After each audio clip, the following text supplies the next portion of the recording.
Now, what is it? The sixth installment of this super long writing, which I don't know how many installments I'll get through the whole thing.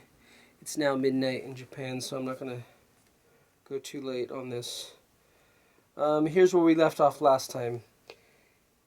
It is separate from the marks of the impermanence of birth and extinction, and therefore it is called without marks. It is the utmost depth of the essential nature of phenomena and the ultimate of profound Buddhist principles, and hence it is called the ultimate principle. This ultimate principle that is without marks, or the perfect delight of tranquil light that embodies it, exists within the mind nature of all sentient beings, a pure realm free of outflows. It is termed the lotus dais of the mind of the wondrous law. Therefore, it is said that outside the mind there is no other principle. And so, we may come to understand that all phenomena are manifestations of the Buddhist law. The two principles of birth and death are principles that pertain to the dream realm of birth and death, delusions, examples of topsy-turvy thinking. When we employ the waking state of original enlightenment to gain a correct understanding of the nature of our minds, we see that it has no birth that can be called a beginning, so it could never have a death that would be an ending. Is this not what it means to grasp the mind that is removed from birth and death? So in Buddhism, there's no ending and there's no beginning. There's no birth of the universe. What they call the Big Bang was just some temporary expansion of a small pocket within the multiverse. It's not any beginning of anything. There's no ending, there's no beginning, there's no death, and there's no life. It's all just phases of the same reality that's a constant infinity from time without beginning. Okay.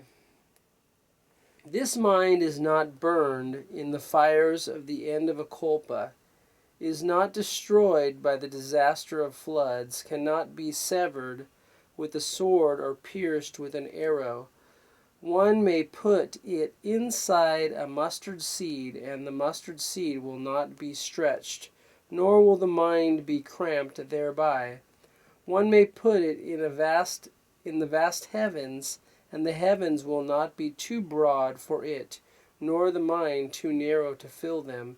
So the life state of the original Buddha evolved from time without beginning, which is our original state. I think it's called 32 Comparisons in the Lotus Sutra, I think it was, or it was the Sutra of Immeasurable Meanings, I can't remember which one. I think it was the Sutra of Immeasurable Meanings, which is the sutra introducing the Lotus Sutra, which is part of the threefold Lotus Sutra. It gives 32 things, neither too small, neither too big, neither round, neither square, neither this, neither that, which is explaining the true entity of all phenomena, which is this state of life that we all possess from time without beginning. The opposite of good we call bad. The opposite of bad we call good. Hence we know that outside of the mind there is no good and there is no bad. What is apart from this good and this bad is called the unlabeled. The good, the bad, and the unlabeled, outside of these there is no mind, and outside of the mind there are no concepts. Beyond all such distinctions expressed in words, beyond good and bad, pure and defiled, ordinary mortals and sage, heaven and earth, big and small, east and west, north and south, the four other directions between each of these and the directions of up and down, is that which transcends the reach of words, the place where the working of the mind come to an end. Words are what give expression to the distinctions that are thought of in the mind. Therefore, outside of the mind there are neither distinctions nor the absence of distinctions. Words echo the thoughts of the mind and find expression through the voice. The ordinary mortal is confused about the nature of his own mind and remains unenlightened. The Buddha is enlightened to the nature and manifests it as what are called transcendental powers.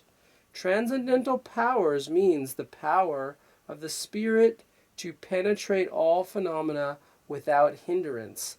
Such freely exercised transcendental powers are present in the mind of all sentient beings. Hence, even foxes and raccoon dogs can exercise the respective transcendental powers that they possess, because their respective shares of awakening arise from the spirit of the mind. So this is getting into us as unlimited beings, and everything living is an unlimited being in its true nature.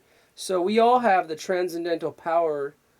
Transcendental power means the power of the spirit to penetrate all phenomena without hindrance. Such freely exercised transcendental powers are present in the minds of all sentient beings.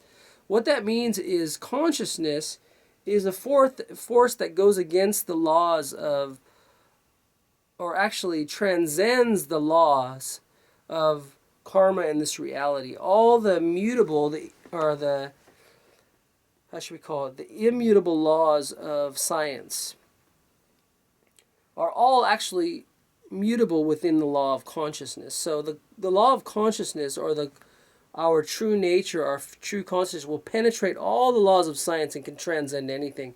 So it means we are infinite beings, and we actually control all life. We control the evolution of life. We are the ones that create life through our thoughts and through our expressions and through our consciousness. So we are the created and the creator of all life. We'll try to get into that more later, and I think this Go show will get a lot more into that later, so I'll just leave that for the later time.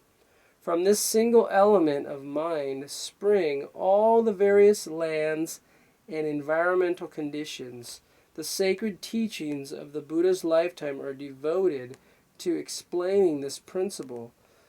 These are what is known as the storehouse of the 84,000 teachings. All these are teachings encompassed within the single entity of an individual. So every person is a single entity of this law. So we encompass all the teachings of the Buddha, therefore we are the Buddha. We are Buddhas from time without beginning. All these are teachings encompassed within the single entity of an individual. Hence, the storehouse of the 84,000 teachings represent a day-to-day record of one's own existence. This storehouse of the 80,000 teachings is embodied in and contained within one's own mind. To use the mind to suppose that the Buddha or the law or the Pure Land exists somewhere other than in one's own self, and to seek them elsewhere, is a delusion.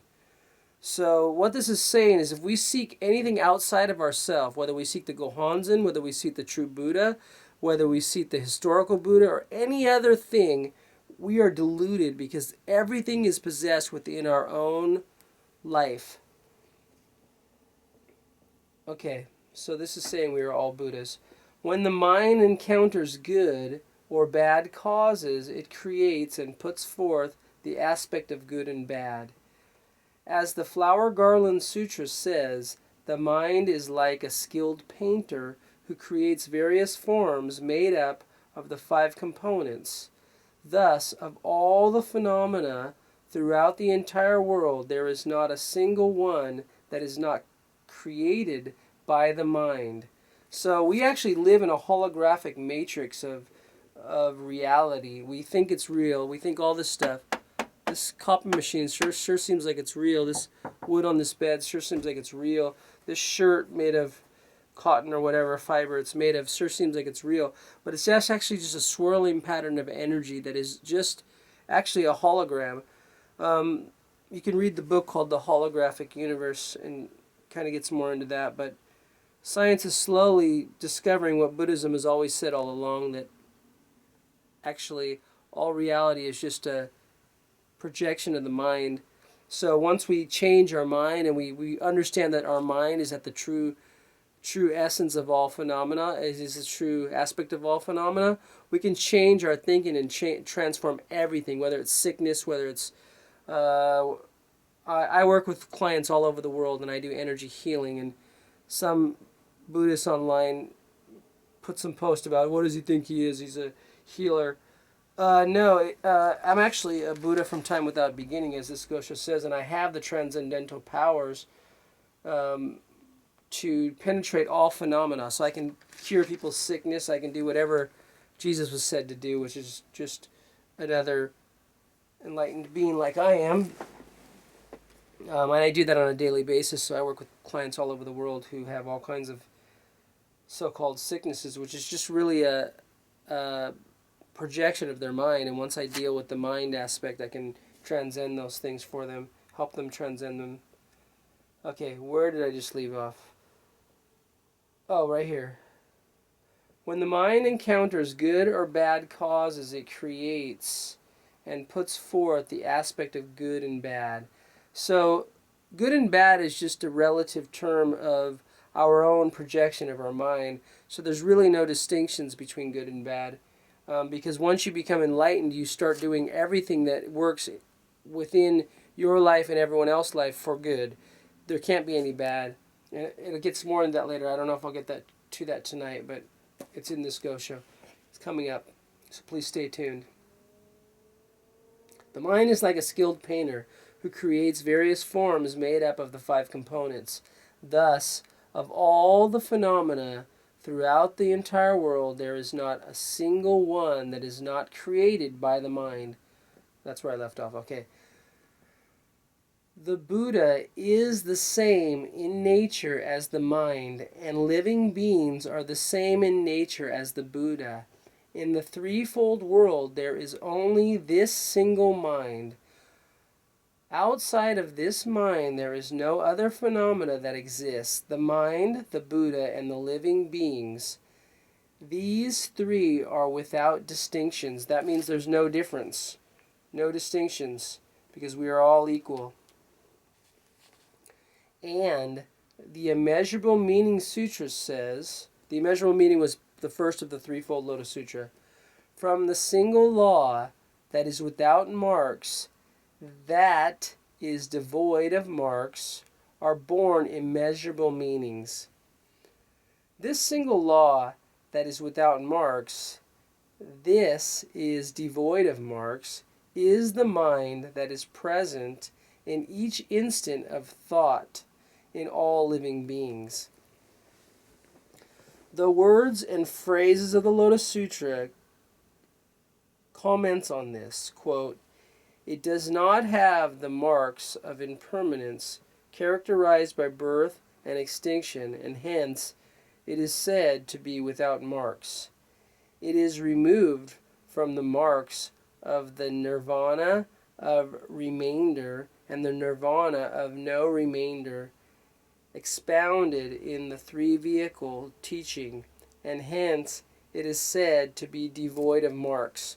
So, as you can listen to my other YouTube video, which is my writing, the Buddha of Japan, Nichiren, the Buddha of Japan, where the Lotus Sutra says he created this idea of nirvana as an expedient means to get people past the idea that they can ever extinguish their life. Because nirvana means to extinguish your life, which is kind of mystical, that the singer of Nirvana blew his head off, because that's exactly what Nirvana means. So he was making the cause by calling his band Nirvana in the beginning to extinguishing his life. But unfortunately, he never extinguished his life. He's still here. He's probably born as another kid somewhere. probably just as disgruntled, because there's no such thing as nirvana. Nirvana was an expedient means teaching. Okay, this mind that is beyond comprehension constitutes the core teaching of the sutra and treatises. And one who is awake to and understands this mind is called a thus come one. So you and me and everyone else who is awakened to this state, whether you're fully awakened or partially awakened or trying to remember who you really are as an infinite being from time without beginning, is okay. Just the fact that you've listened this far, you're already there. You're already one with the. You're already a thus come one. Once one has waked to and understood this mind, then the 10 worlds become one's own self, one's own mind, one's own form. For the thus come one of original enlightenment becomes one's own body and mind. Madhumata Sensei, I hope you're listening to this, because the Buddha of original enlightenment, I'm getting choked up on that one. The thus come one of original enlightenment. You were asking me on the comment, who is the thus come one of original enlightenment? Is it Nichiren? Is it Shakyamuni? And I said, no, it's you, it's me, it's everybody, it's them and everyone else, because that's what this Gosho is saying right here. So you said, where's the quote? Here it is, page 844, and I already read the earlier ones, was pretty much saying the same thing, but this is just reiterating the fact. This mind that is beyond comprehension constitutes the core teaching of the sutras and the treatises. And one who is awake to this too and understands this mind is called a thus come one. A thus come one is an enlightened being, infinite being. Once one has waked to and understood this mind, then the 10 worlds becomes one's own self, one's own mind, one's own form. For the thus come one of original enlightenment, the Buddha from time without beginning, as it's saying, becomes one's own body and mind. So that's you and me, buddy. Okay. While one fails to understand this, one is in the state of ignorance. Ignorance means to be without clear understanding. One has not yet become clearly enlightened as to the nature of one's own mind. And of course, the mind in kanji, as I said before, is the heart. It's a heart with a, I forget what's on top of it, actually a tumble, rice field with a heart under it. That's the mind. So if you don't eat rice in Japan, you won't have a heart, you won't have a mind, because you'll die, because without rice you don't live. That's why they put the rice field on top of the heart, to call it the mind. That's from Chinese characters, actually. That's probably in China the same idea. Okay. So once again, one has not yet become clearly enlightened as to the nature of one's own mind. When one wakes up and understands this mind, this is called awakening to the essential nature of phenomena. Thus, ignorance and awakening are simply different names for this single mind. So whether you're fully awakened to the fact that you're the Buddha from time without beginning, or whether you're asleep to it, it doesn't matter. You're still part of the same mind. You're still a Buddha from time without beginning, whether you realize it or not. Oh, mistaken identity. I'm sorry. Okay. Thus, ignorance and awakening are simply different names for the single mind. Although there are two different words or terms used, there is only the one mind. So we can't, even if we don't understand that we're a Buddha from time without beginning, we're still a Buddha from time without beginning. There's nothing we can do about it. You can be asleep or you can be awake, and you're still the same unlimited being from time without beginning. Welcome to you as an infinite being. Okay, therefore one must not cut off or go away with ignorance. For if one cuts off the dreaming mind that is ignorance, then one will also lose the waking mind, the mind of enlightenment. The whole point of the perfect teaching is to show that one must not cut off the tiniest bit of delusion, for all phenomena that exist are manifestations of the Buddhist law. So earlier teacher was talking about cutting off delusion, but actually delusion is just the tail side of the coin of the head side of the coin, which is enlightenment. So you really can't cut off anything. You can just awaken up to the fact that you're either awaking or sleeping or waking. It's all the same fucking thing. Okay, sorry for my French there. The Lotus Sutra speaks of the appearance, the physical feature of all living beings, the thus come one of the manifest body of original enlightenment, the nature or the mind nature of all living beings, the thus come one of the reward body of original enlightenment, and entity, the entity of all living beings, the thus come one of the Dharma body of original enlightenment. These are the first three factors of the 10 factors of life. Once again, he's saying it over and over and over, which is you and me and everybody else. We're the three bodies of the Buddha. We are Buddhas from time without beginning. From these three factors evolve the other 7 factors that follow them, and the 2 groups then combine to make up the 10 factors. These 10 factors pervade the 10 worlds. These 10 worlds are born from the mind of the individual and constitute the 84,000 teachings. This is the 3 factors of life and the 10 factors of life. I'm sorry, the 3 realms within the 10 factors of life, within the 10 states of life, which makes up the 33,000 realms. Anyway, it gets more into that later. Shikishin Funi. No, what is it called? My Japanese, it's getting late. It's called, it's just totally the Japanese word. The 3,000 realms in a single moment of life. That's what it is in English. So I can't remember right now what the Japanese is because it's getting late. Here, a single individual has been used as an example, but the same thing applies equally to all living beings. This unanimous declaration by the Buddhas of the 3 existences, this passage in the Lotus Sutra is the basic text, a judgment of the Buddhas that bears this stamp of unmistakable authentication. I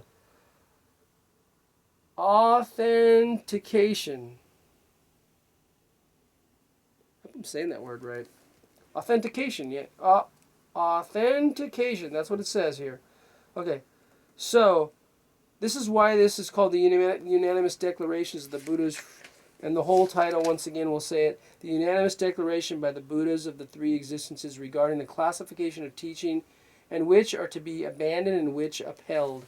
And the unanimous, this was all done in the Treasure Tower chapter of the Lotus Sutra, where this treasure tower raises from the earth, which is depicted on the Gohonzon, that you can look up online. There's many pictures of the Gohonzon, but you're looking at one right here.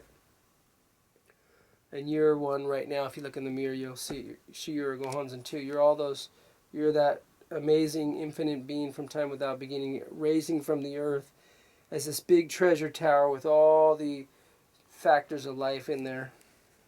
Okay, so this stamp of the Buddhas is the single seal of the true aspect.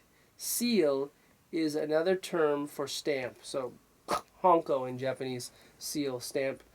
Okay, they gave their honko. They approved it with their stamp. You got the stamp of approval. Okay, you're all Buddhists from time without beginning. Okay.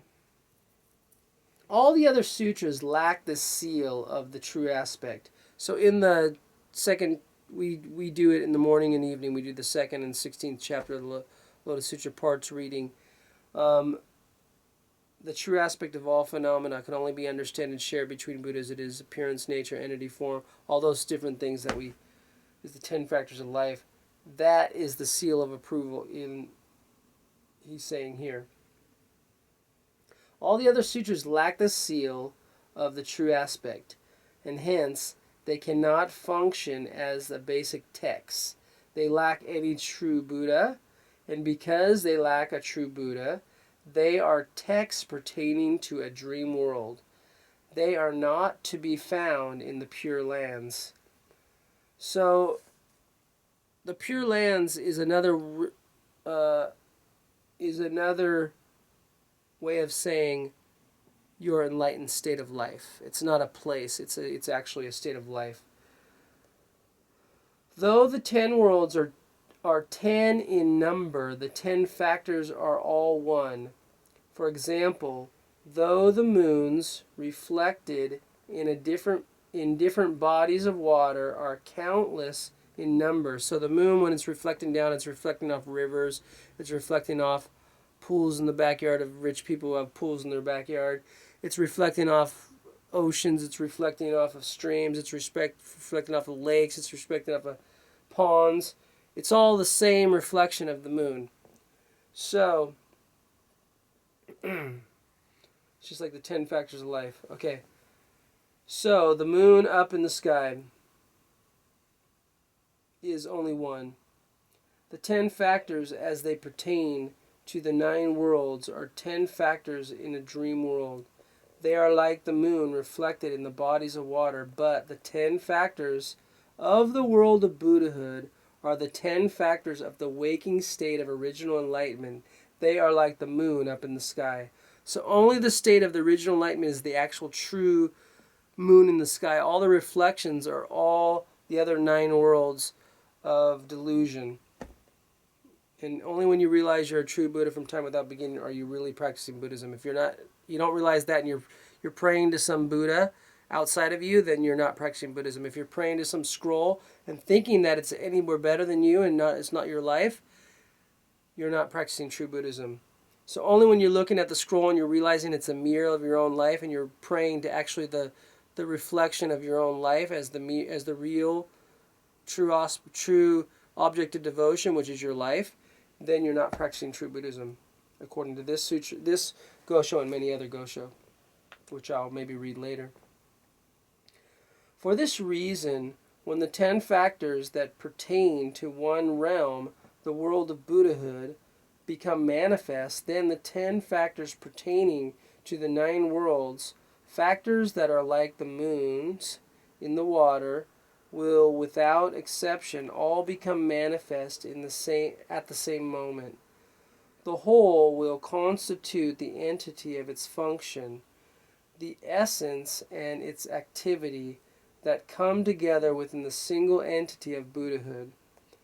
Because the 10 worlds are mutually inclusive, the living beings of the 10 worlds equally possess all of the 10 within their lives. Thus, the real moon up in the sky and the moons reflected in the bodies of water are all part of the entity of the individual without a single exception. Hence, the 10 factors are marked by consistency from beginning to end, which is the 10th factor of life, with no distinctions setting off one from another. What is original, or at the beginning, are the 10 factors of the ordinary living being. When this latter, or at the end, are the 10 factors of the Buddhas. Since the Buddhas are made manifest through the mind of the living beings at each moment, the living beings is termed original, and the Buddhas are termed latter. So the Buddha Shakyamuni, or the Buddha Nichiren, is actually a latter form of the original enlightenment, which is the individual's state of mind. That's what this is saying. So the true Buddha from time without beginning is a state of mind, knowing the awakening that you are an infinite being. In the Lotus Sutra, however, the Buddha says, "Now this threefold world is all my domain, and the living beings in it are all my children." After the Buddha had attained the way, in order to instruct and convert others, he referred to this as his first attainment of the way, and entering the dream realm of birth and death, from that standpoint described the waking state of original enlightenment. Hence, he likened wisdom to a father and ignorance to the children, explaining the matter in this fashion. Although living beings are made up of the 10 factors of original enlightenment, even a single instant of ignorance can cloud their minds, as though in a state of sleep. They have then entered the dream realm of birth and death and forgotten the principle or truth of original enlightenment. This tiny hair's breadths of ignorance sets them to dreaming empty dreams of the three existence of past, present, and future. So there is no past, present, and future. Everything is just the eternal now, which is from time without beginning into the infinite future. The Buddha may be likened to a person in the waking state who enters the dream realm of birth and death in order to waken living beings. This wisdom of the Buddha is comparable to a parent. This wisdom of the Buddha is comparable to a parent to those in the realm of dreams, and we who are in the dream state are comparable to the children. That is the reason why the Buddha says that living beings are all my children. Okay, once we have fully understood this principle, then we will see that the Buddha and we as individuals, from the standpoint of what is original, are like a father and his children. And from the standpoint of what is latter, also are like a father and his children. The inborn nature of the father and of the children, both in terms of which is original and which is latter, is identical. Hence, we come to realize that there is no difference between one's own mind and the mind of the Buddha, and accordingly wake from the dream realm of birth and death and return to the waking state of original enlightenment. This is known as attainment of Buddhahood in one's present form. So the Lotus Sutra promises, whenever you recite the name of the sutra, which is Myoho Renge Kyo, or Nam Myoho Renge Kyo, Nam being a devotion to this principle of complete enlightenment within your body, that in your present form, whether you're wearing a brown shirt or whether you're wearing pajamas to bed, or whether you're going to go to sleep naked like I'm going to go to sleep naked, or you're wearing shorts to read the Gosho and you're sitting on your bed, or you're sitting in a seiza, whatever, it doesn't matter, because in your present form, I don't care what your form is, I don't care if you're a janitor, I don't care if you're a plumber, I don't care if you're a musician, I don't care if you're a homeless person. In your present form, you are the Buddha from time without beginning, is what this is saying. And that's only said in the Lotus Sutra. No other teaching in all of the 50 years of teachings ever said something even remotely like that. To attain Buddhahood in one's present form means, at this moment, to realize one's inborn original nature, to know that it is one's unaffected and unobstructed destiny as a living being, one's reward, and the unseen protection of the Buddhas. So this is what it means to be a living being, that we are enlightened from time without beginning. And once we realize that, we become the true beings we always were or always be. If we consider the matter, we see then that the mind, when it is dreaming, is comparable to the state of delusion, and when it is awake is comparable to enlightenment. Thus, if we fully understand the sacred teachings of the Buddha's lifetime, we see that we have been viewing empty dreams, groundless and ephemeral, troubling our minds with them, pouring out sweat. But when we wake from them, we find that our bodies, our homes, our resting places are just as they have always been. The empty world of dreams and the real world of the waking state appear to one's eyes and seemed in our thoughts. The empty world of dreams and the real world of the waking state appeared to our eyes and seemed in our thoughts to be two different matters. Yet all along there was only one place and only one person involved. Thus we come to understand these two matters of false or empty and true or real. So in one of the parables in the Lotus Sutra was that the father or the father sews inside his son's robe this jewel, and it's always been there, but he leaves his father's house not knowing it's really his father. And the reason he sews that priceless jewel in his robe is because he won't accept that his boss was really his father. When he tried to tell him it was his father, he said, "No, you're crazy," because he considered his father, which is what people consider the historical Buddha, as someone above them, and they can't understand that they are the exact same people.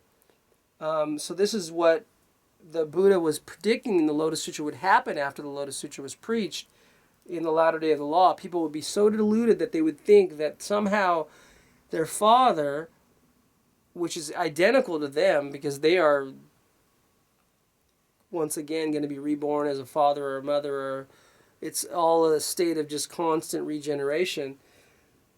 In our next life, our father will be our son. In our next life after that, our son will be our father. We'll just keep going through this constant state of father-son giving off our teacher and mentor and disciple, and our mentor and successor I'm going off on a tangent, I know, but anyway, it's getting late. Sorry. Maybe I get back to this one here. I'm going to read a little bit longer. I've been going a half hour now. This is going to be the longest one of all of them. And I thought I was only going to end after about 20 minutes. So I'm going to end real soon. But anyway, let's go back on to this. From this, one should also understand that one's own mind that views the dream realm of birth and death in the 9 worlds is no different from the waking mind of the world of Buddhahood, the world that is eternal and unchanging. The place in which one views the dream realm of birth and death in the 9 worlds is no different from the place in which one experiences the waking state of the world of Buddhahood, eternal and unchanging. There is no difference in the mind itself, and no difference in the place where all this occurs. But the dreams are all false or empty, while what is experienced in the waking state is all true. Great concentration and insight relates that long ago there was a man named... Okay, I'm not going to get into this one. We're going to end right here because that's a long parable that we don't want to talk about this late at night, because I might get a little bit funky with my wording, remembering who I truly be, because it's time to go to sleep into my lucid dream state. And I hope you go back and go to my www.blogtalkradio.com/Tim Janakis and check out my last 2 Sundays episodes where I teach you how to go out of your body into the lucid dream state or into the astral projection state, which I've been doing since I was about 5 years old. And I've become very proficient at doing it, and I've learned how to do healing within the dream realm, which is pretty amazing because you can actually go into your energy body outside of your physical body, and you can do healing on those karmic storage levels that you think are real, which are just actually your own projection in your mind saying, I owe myself something for all the bad shit I did. And once you can realize that that's just your own deluded state, thinking you have to pay off what you did or what you didn't do, which was all just a dream anyway. Once you realize you can actually transcend that, you can actually get into the immutable laws of consciousness and transcend the immutable laws of karma in this reality, which I get into on my radio program. Anyway, that's enough for tonight. I'm not going to get into that because that's kind of a long discussion, which we will save for other days. Thank you guys all. By Nichiren Daishonin, called The Unanimous Declarations by the Buddha. Is the longer title. You have to go to the beginning to find out what that is, because I don't want to go look it up now. Okay, so here I am in my bathrobe. Sorry, I took a shower tonight because my wife wanted me to take a shower. I'm American. I usually take a shower in the morning, so she wants to take it at night because that's the Japanese way, and I finally said okay. And so I'm not going to go put on new clothes before I go to bed, because then I'm going to have to take a shower in the morning like I do, like an American person. So anyway, I do have boxer shorts under here, so I'm not like completely naked. But anyway, I know I'm going to hear stuff from the Japanese. It's improper to read Gosho when you're in a bathrobe, but I don't believe in any of that bullshit. That's all cultural crap that I don't buy. Okay, so great concentration and insight relates that long ago there was a man named Shuang Chong. I don't know if I'm saying that right. But anyway, it doesn't matter. He was a Chinese guy. He had some long Chinese name. Who dreamed that he became a butterfly and passed 100 years in that state. His sufferings were many, his pleasures few. Sweat poured from him, and then he awoke. When he did so, he saw that he was not a butterfly, that no 100 years had passed, and he had experienced neither suffering nor pleasure, and that it was all false and empty, all a mere illusion. This is the gist of the passage. Okay. On great concentration insight comments, quote, ignorance is comparable to the butterfly dream, and the 3,000 realms of 3,000 realms in a single moment of life are comparable to the 100 years. Not a single moment of life is real, just as the butterfly does not really exist. And the 3,000 realms also do not exist, just as there is no real passage of years in the dream. End quote. So life, you think you go through all these sufferings and all this stuff, and then you end up becoming victorious if you finally wake up to the fact that you're a Buddha from a time without beginning. And then you realize all that was just a fucking illusion, because you were never really a limited being. You were always an infinite being, and you've always been just playing a game, just a false role that is not really the true you. It's all just a dream. Okay, so as soon as you guys are ready to wake up to your true self, you can just have peace, joy, and glory all your life, and be an unlimited being, and save others from their delusion. Okay. These passages of commentary describe the attainment of Buddhahood in one's present form. While dreaming he is a butterfly, he does not cease to be the same Shuangjiang as before. The name is spelled Chuang, which I don't know what that says. And I guess the last name is Chao. Chou, maybe? Chao? Shang Chao. So he never ceases to be this person as before. And when waking to find he is not a butterfly, he is not a different Shang Chang. He's not a different person, he's the same person. While one believes that one is an ordinary person in the realm of birth and death, this is comparable to dreaming that one is a butterfly, a state of distorted views and distorted thoughts. And when one realizes that one is the thus come one of original enlightenment, that means you're a Buddha from time without beginning, from original enlightenment, which we already said was eternally endowed, which means it's forever, from time without beginning. Okay. This state is comparable to the original Changhuang, or the attainment of Buddhahood in one's present form. So, when you wake up from the dream that you're a butterfly, and otherwise, you wake up from the dream that you're really going through all these sufferings, and you're playing like you're a limited being, and you're playing like you have sicknesses, and you're playing like you have financial difficulties, and you're playing like you have problems with the relationships and all that. It's just all an illusion, because you're just not awake yet to your true self as an unlimited being, a Buddha from time without beginning. This is not to say that one attains Buddhahood while in the form of a butterfly. The belief that one is a butterfly is empty or false. One could never speak of attaining Buddhahood in such a form. That would be one of the questions. That would be one of the question. Doesn't make any sense. There must be a typo on this one. Oh, unless they're talking about the question as in Access Consciousness talks about the question is all questions. And maybe that's what it means here. One could never speak of attaining Buddhahood in such a form. That would be one of the question. Okay. Once we realize that ignorance is like dreaming, that one is a butterfly, then our distorted thoughts are seen to be like yesterday's dreams, things lacking in an intrinsic nature or entity, mere delusions.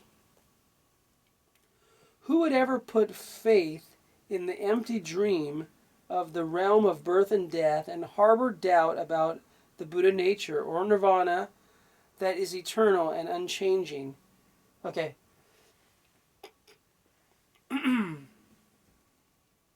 So the nirvana in this passage is not the nirvana that was the expedient means nirvana, which was called blown out, which means we're going to extinguish you from the state of birth and death by blowing out your life force so you'll never have to reborn again. But you're eternal, so there's no way you can be born or dead. You've been born a million times, but you never really died because it was all a myth. It was all a dream. It was all in a dream state. Okay. Welcome to the dream. Great concentration and insight states ignorance or illusion are in themselves the eternal nature of phenomena, but due to the influence of delusions, the essential nature of phenomena changes into ignorance, giving rise to all the topsy-turvy categories of good and not good. It is just as when the cold weather comes, water congeals and changes into hard ice, or again, as when one falls asleep and one's mind undergoes a change and produces various sorts of dreams.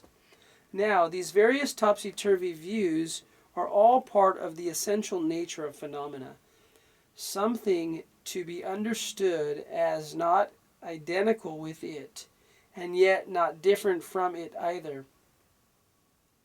The arising and extinction of such topsy-turvy views is like the illusion of a ring of fire that one creates by whirling a torch in a circle.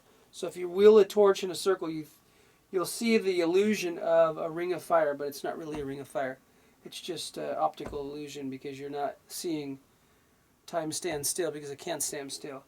Okay, so you're not seeing time stand still when you're eternal Buddha, always been an eternal Buddha. One does not really believe in the arising and extinction of such topsy-turvy views, but knows they are only a product of the mind. One believes only in the essential nature of phenomena. Arising is the arising of the essential nature of phenomena, and the extinction is the extinction of the essential nature of phenomena. When one realizes this, one sees that there is, in fact, no real arising and extinction. So death and life, there's no such thing. That one has only mistakenly believed there was such arising and extinction. What we refer to as delusions are all simply part of the essential nature of phenomena. The essential nature of phenomena acts upon the essential nature of phenomena. The essential nature of phenomena gives thoughts to the essential nature of phenomena.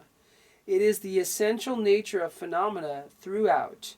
There is no time when it is not the essential nature of phenomena.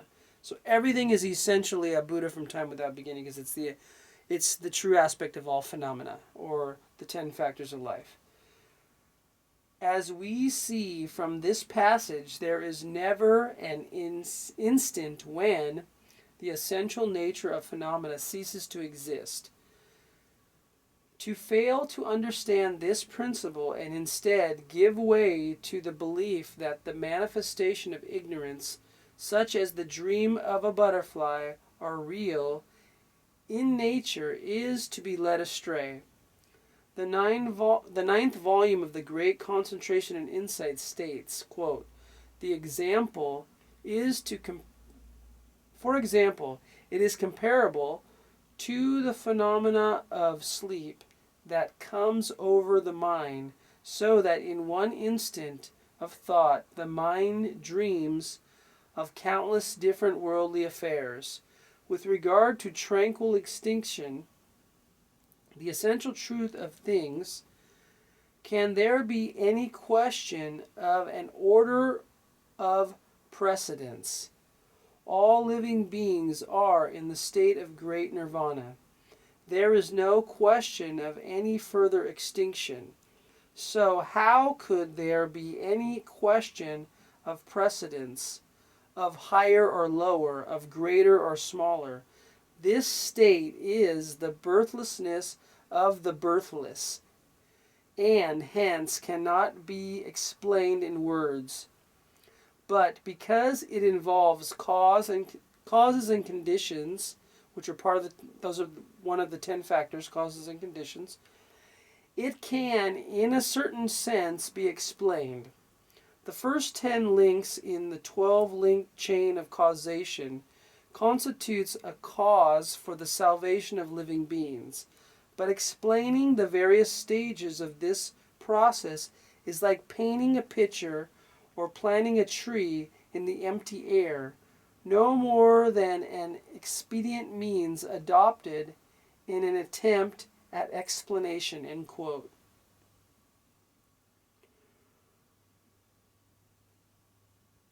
Okay, so in this passage I just quoted, there is no question of any further extinction. So, how could there be any question of precedence, of higher or lower, of greater or smaller?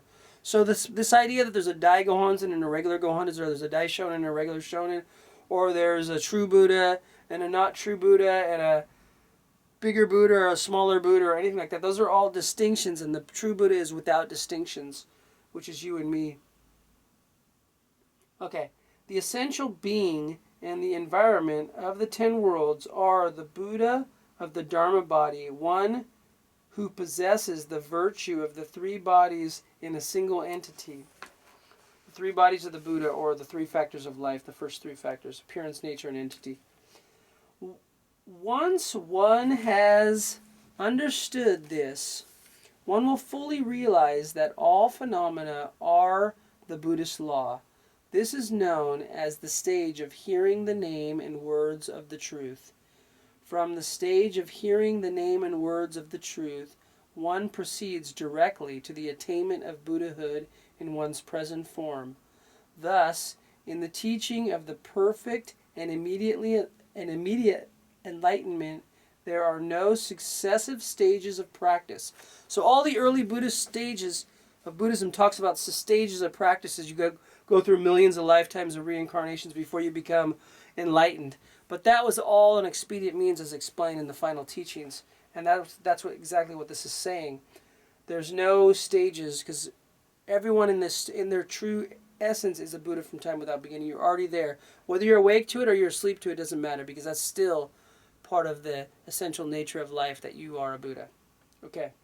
Hence, profound meaning states, many scholars in the latter age seize on the various methods for cutting off delusions set forth in the sutras and treatises as an expedient means and argue over them.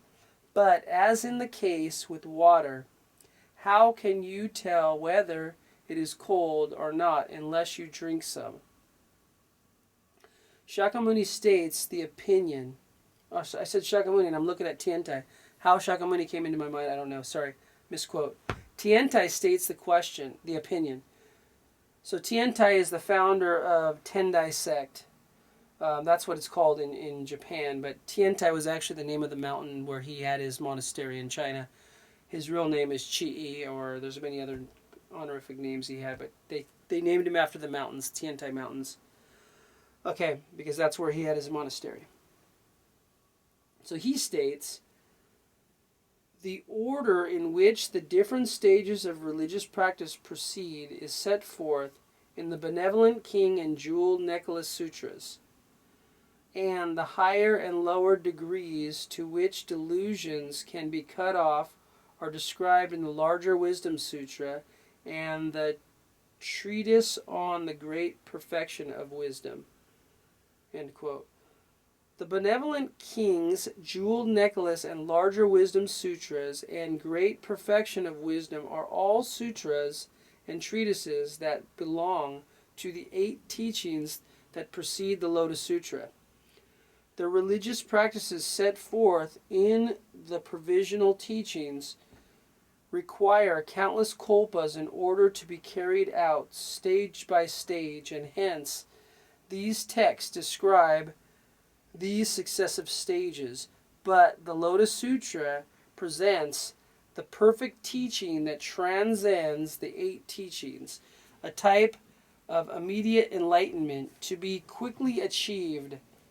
One perceives that the mind, the Buddha, and living beings, these 3 are all encompassed within the single instant of mind. Outside of the mind, nothing else exists. I underline this part. Thus, even practitioners of inferior capacity are able, within a single lifetime, to reach the stage of perfect enlightenment. So with the Lotus Sutra, in a single lifetime, we were able to reach, even if you have inferior capacity. So it doesn't matter what your capacity is. So all these people that are trying to say that Nichiren never became a Buddha in his lifetime, and he practiced the Lotus Sutra all of his lifetime, is saying that the Lotus Sutra is lying. What it's saying, and this sutra is lying, or this Gosho from Nichiren is lying.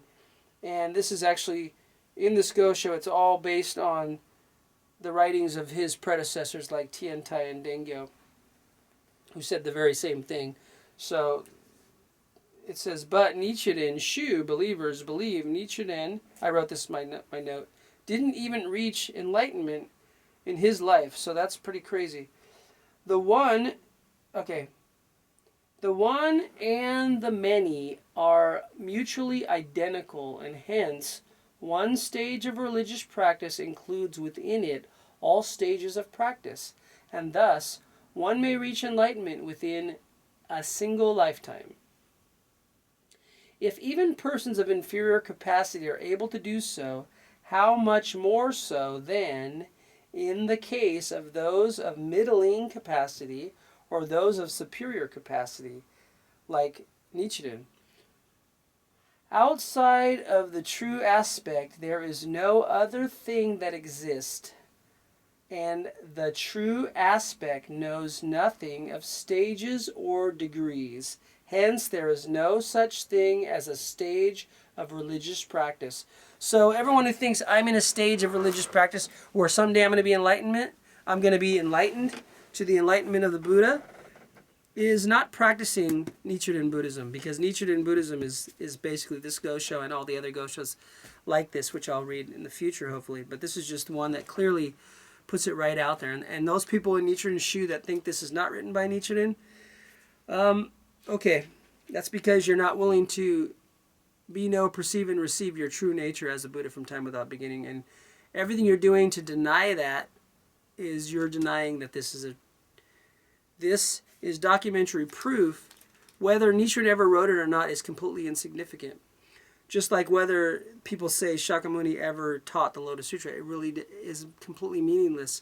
Whoever taught the Lotus Sutra was enlightened because the Lotus Sutra is an enlightened sutra.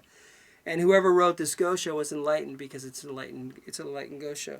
So whether it was Nichiren or not, I don't know, and I don't care, because it is perfectly logical. When I read it, it is perfectly in tune with all of the teachings of the Buddha, regardless of what Buddha you want to say that is, whether it was Tiantai or Dengyo or Nichiren or any other Buddha, or myself as a Buddha.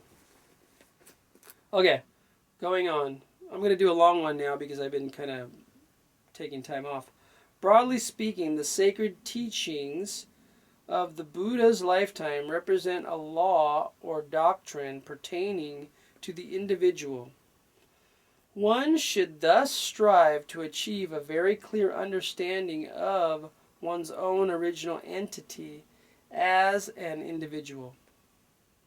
To awake to that is to be a Buddha.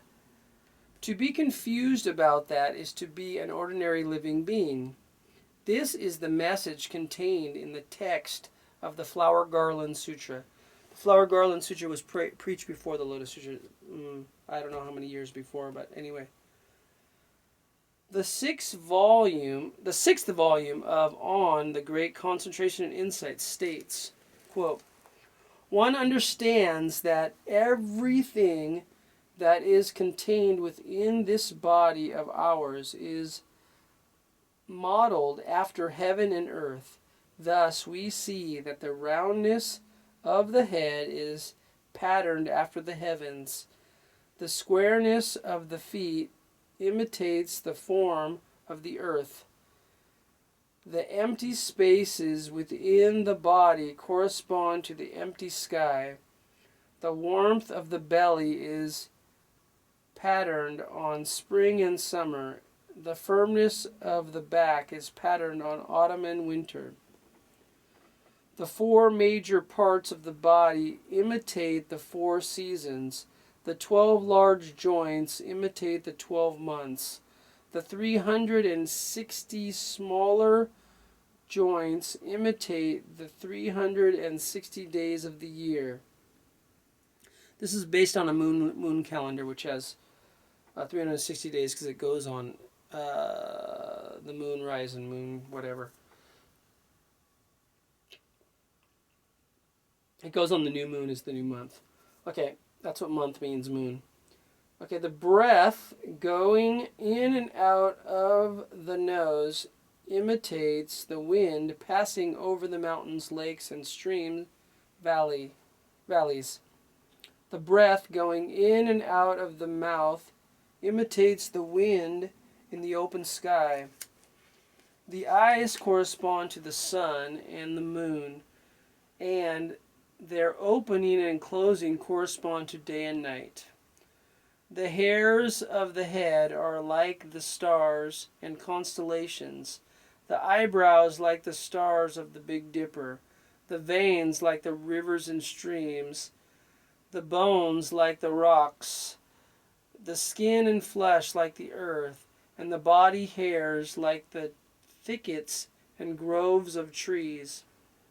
The 5 major organs correspond to the 5 planets in the sky, the 5 sacred mountains on the earth, the 5 agents in the yin-yang cosmology, the 5 constant virtues in human society, the 5 components that make up the mind, the 5 virtues in terms of conduct, and the 5 penalties in terms of the regulation of crime.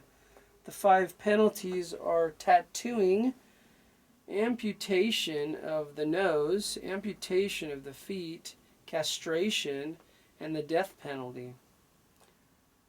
Okay, so I guess that's why tattooing is not allowed in the onsens in Japan, the hot springs. They're really against tattooing. It's one of the crimes, I guess. These are talking from Confucius's writings, so maybe in China you can't do that either. Anyway, but the Yakuza have them. They don't want them in their pools either.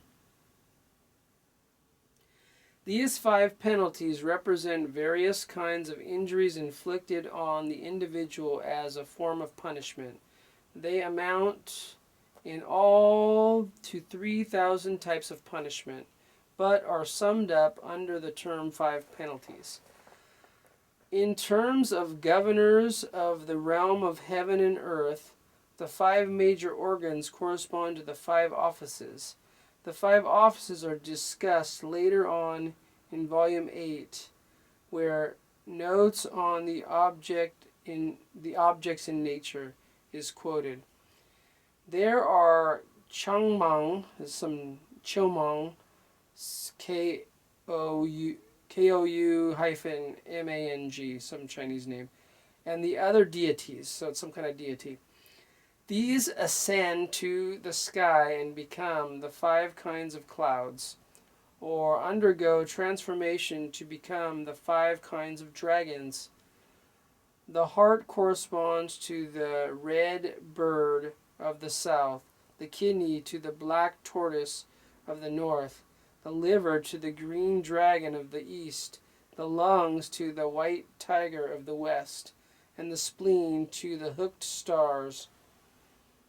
Okay, this is all from Confucius writings anyways, which a lot of Buddhist writings quote to kind of show parables between different ideas. In any state, or it also states, quote, the five musical notes, the five, which is the five-tone scale in a Chinese scale, which is da da da da da da da da da da da da da da da da da. It's a five-note scale. They don't have the seventh, and they don't have the what notes? The fourth.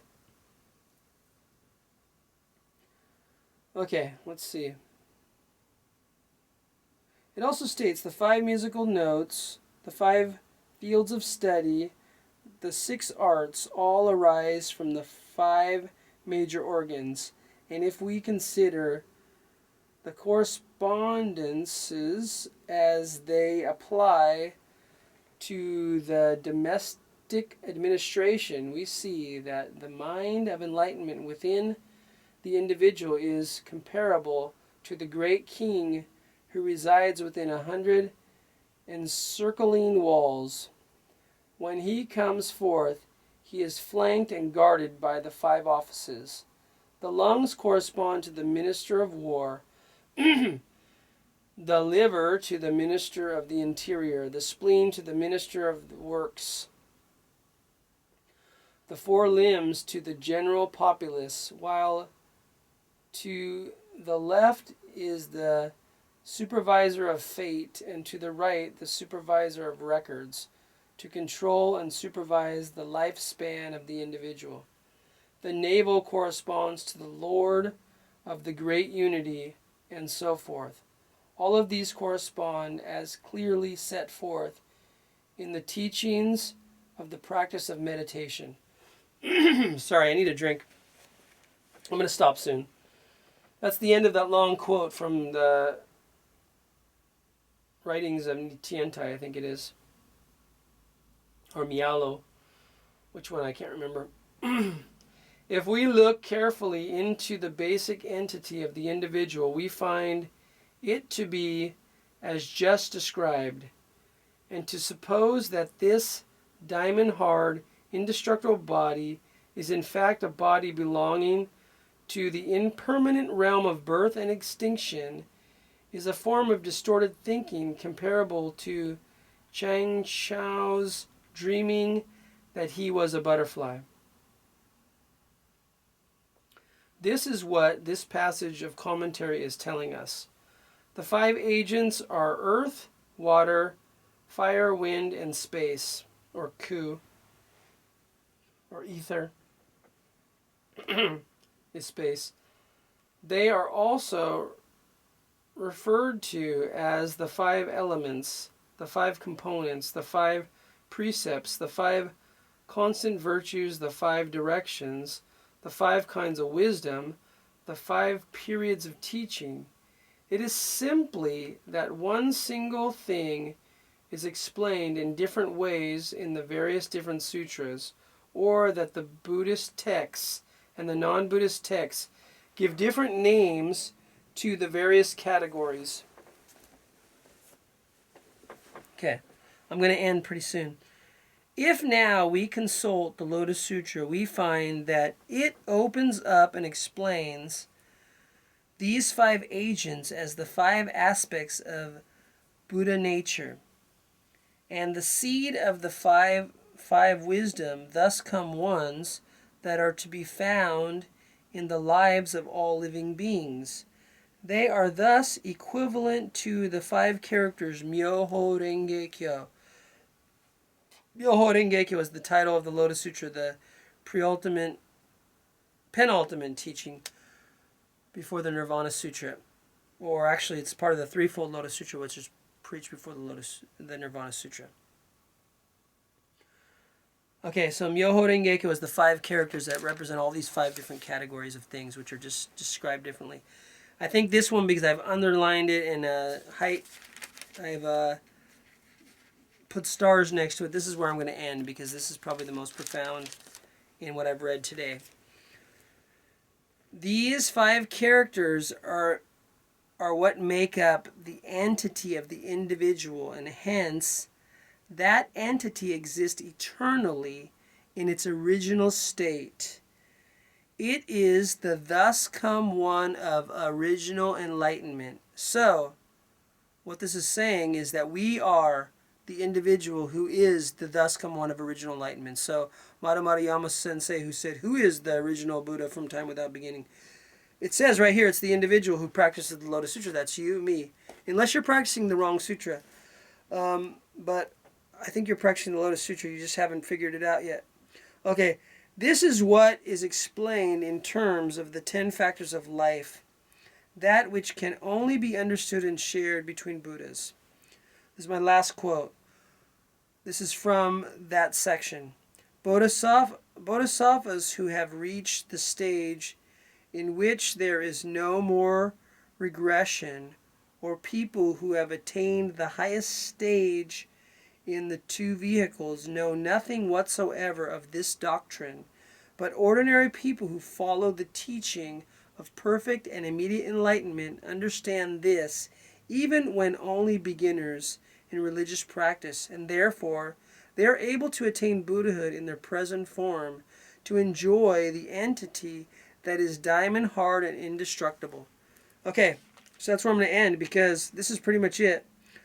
The people that are stuck in the world of learning and realization, because they can't get past that, all these theoretical teachings, and they're stuck on these theoretical, and they're stuck in the cognitive mind, which isn't the heart, which is the true mind.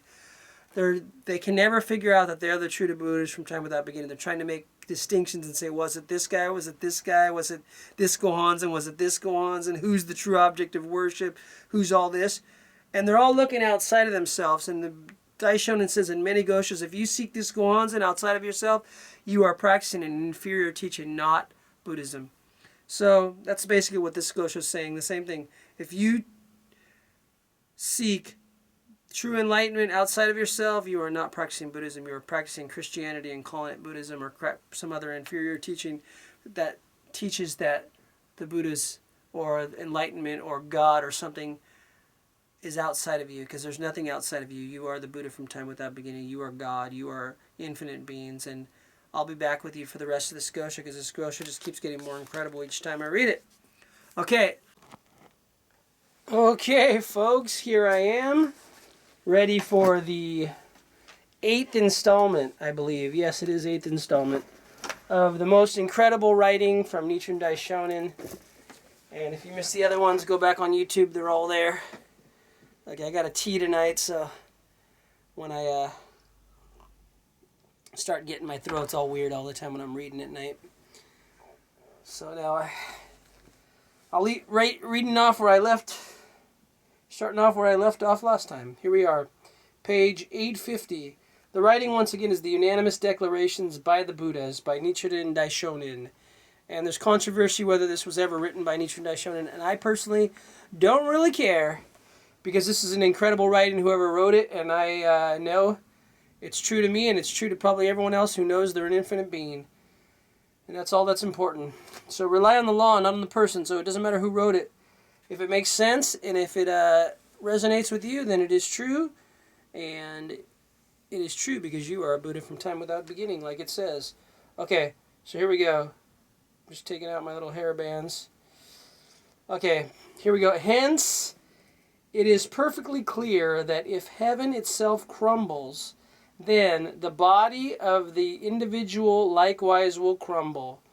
If the earth breaks asunder, the body of the individual too will break asunder. If the elements of earth, water, fire, wind, and space perish, the body of the individual too will perish. But though the three existences of past, present, and future may give way to one another, these 5 elements will never change or pass away. And though the 3 periods of time, the former day, the middle day, and the latter day of the law, may differ one from another, these 5 elements are one in nature, not subject to rise or fall, to change of any kind. The commentary on the parable of the medicinal herbs, chapter of the Lotus Sutra, explains that the principle underlying the perfect teaching or the perfect principle is comparable to the great earth, while the teaching of perfect and immediate enlightenment or the perfect teaching is comparable to the rain that falls from the sky. The first three of the four teachings, the Tripitaka teaching, the connecting teaching, and the specific teaching, are comparable to the three types of plants and two types of trees described in the chapter. These plants and trees spring up from the great earth that is the perfect principle and are nourished by the rain from the sky that is the perfect teaching. But though these plants and trees, which represent the five vehicles, flourish, they do not realize that their flourishing is due to their dependence on heaven and earth. Hence, the Buddha explains that the human and heavenly beings, persons of the two vehicles, and bodhisattvas who follow the three teachings mentioned above are comparable to such plants and trees because they are unaware of the debt of gratitude they owe. Thus, they are given the designation plants and trees. But now, with the preaching of the Lotus Sutra, these plants and trees, which represent the five vehicles, come to know and understand their mother, the perfect principle, and their father, the perfect teaching. They realize the debt they owe their mother, the one earth that they all sprang from, and the debt they owe their father, the one rain that watered them. This, then, is the meaning of the chapter on the parable of the medicinal herbs. Numberless major world systems, dust particle kalpas in the past, the thus come one Shakyamuni, who was then an ordinary mortal, came to realize that his body was made up of the elements of earth, water, fire, wind, and space, and having done so, he immediately attained enlightenment. After that, in order to instruct and convert others, he appeared in the world again and again, in age after age, going through the process of acquiring the way, and in place after place, manifesting the 8 phases of a Buddha's existence. Later, he was born in the palace of a king, gained enlightenment under the Bodhi tree, and made it appear to living beings that he had attained Buddhahood for the first time. In the 40 or more years following, he set forth various expedient teachings in order to lead and guide living beings. After that, he thrust aside the various sutra teachings that he had used as an expedient means and preached the correct and straightforward doctrine of the Lotus Sutra of the Wonderful Law, revealing the truth of the seed of the five wisdom thus come ones. He included within it the various sutras preached as an expedient means in the preceding 42 years, rolling them all together and fashioning the one Buddha vehicle, calling it the law that embraces all people in one. The law that embodies the enlightenment of the individual. He created an honest and truthful document that others could not tamper with, and affixed to it his own seal of verification. When Shakyamuni Buddha was preparing to transmit this document handed down from the Buddha of the three existences, he patted the heads of the numerous bodhisattvas who had filled the air above 10,000 million nayutas of lands, and then, indicating the time he had in mind, he exhorted them to expound this law, specifically for the sake of us today, the living beings of the latter day of the law, and to use the above document of the Buddha and bestow the law without fail upon us. 3 times he spoke, carefully repeating the same words over, and when he had done so, the numerous bodhisattvas, all without exception, bent their bodies, bowed their heads, and repeated the same words 3 times over. Each promised without fail to honor the Buddha's instructions. With this, the Buddha, his mind now at ease, returned to his royal city of original enlightenment. Following the ceremony of preaching the law of the Buddhas of the 3 existences and their manner of setting forth the law, this transfer document indicates in the same words the period to which the law should be transmitted, the latter day of the law. It is indicated that in the last 500-year period, this Lotus Sutra of the wonderful law should be the sole means for attaining Buddhahood. This is clearly indicated in this document that was handed down from the Buddha of the 3 existences.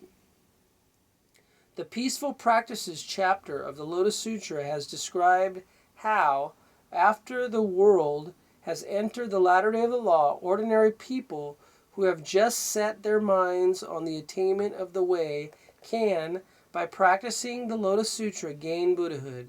This is by carrying out 3 types of activities for their own benefit, namely, peaceful practices of the body, peaceful practices of the mouth, and peaceful practices of the mind, and by carrying out practices intended for the conversion of others, peaceful practices based on the vow of compassion, doing so, as the chapter says, quote, in the latter age hereafter, when the law is about to perish, end quote. The reference here is to the present time. In the Peaceful Practices chapter just cited, there are 4 passages that refer to the latter age. In the Medicine King chapter, there are 2 such passages, and in the Encouragement chapter, the latter age is 3 times referred to. All these passages referred to our present age and represent instructions handed down from the Buddha. But now, if one fails to heed the correct instructions contained in these passages, and instead follows the words of some ordinary person, or gives way to one's own ignorant mind, turning one's back on the declaration handed down from the Buddhas of the 3 existences, and spurning for all time the law of the Buddhas, what regret, what distress of mind, what pity and grief one will inflict upon the Buddhas of the 3 existences. The Nirvana Sutra says, quote, rely on the law and not upon persons, end quote. Wow, I just said that earlier. How deplorable, how pitiful that scholars of the latter age, believing that they are studying and applying the law of the Buddha, should on the contrary bring about the destruction of the law. On, quote, great concentration and insight, end quote, expresses grief over the fact when it says, quote, the reason that people hear of this teaching of perfect and immediate enlightenment but fail to respect it is that in recent times there is much confusion and misunderstanding among those who practice the Mahayana doctrines, and the situation is even worse because in the middle and latter days of the law, people have little feeling and little faith. Though the teaching of perfect and immediate enlightenment may overflow the storehouses and its scrolls more than fill the sutra boxes, people give it not a moment's consideration, but rather turn away with closed eyes. How pitiful it is to think of them being born in vain, dying in vain, end quote. And in volume 4 of the same work we read, quote, "The teaching of perfect and immediate enlightenment was from the beginning directed at ordinary people. If it was not intended to bring benefit to ordinary people, then why, instead of electing to dwell in the land where the essential nature of phenomena is manifest, and, with the body marked by that essential nature, expounding this teaching of perfect and immediate enlightenment to the various bodhisattvas, there did the Buddha, for the sake of bodhisattvas who have just begun to manifest the essential nature of phenomena, take on the body of an ordinary person and make his advent in this threefold world.